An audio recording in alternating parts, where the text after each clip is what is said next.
बहुत पुरानी बात है। एक जंगल में एक गुरुकुल था जिसमें बहुत सारे बच्चे पढ़ने आते थे। एक बार की बात है, गुरुजी सभी विद्यार्थियों को पढ़ा रहे थे, मगर एक विद्यार्थी ऐसा था जिसे बार बार समझाने पर भी समझ में नहीं आ रहा था। गुरुजी को बहुत तेज गुस्सा आ गया और उन्होंने उस विद्यार्थी से कहा, जरा अपनी हथेली को तो दिखाओ बेटा। विद्यार्थी ने हथेली गुरुजी के आगे कर दी। हथेली देखकर गुरुजी बोले, बेटा तुम घर चले जाओ, आश्रम में रहकर अपना समय व्यर्थ मत करो, तुम्हारे भाग्य में विद्या नहीं है। शिष्य ने पूछा, क्यों गुरुजी? गुरुजी ने कहा, तुम्हारे हाथ में विद्या की रेखा नहीं है।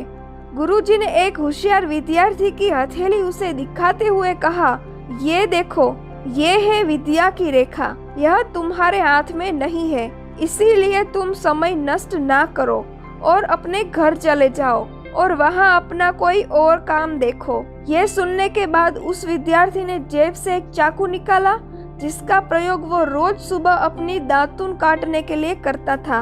उस चाकू से उसने अपने हाथ में एक लकीर बना दी। हाथ में से खून निकलने लगा। तब वो विद्यार्थी गुरुजी से बोला, मैंने अपने हाथ में विद्या की रेखा बना ली है गुरुजी।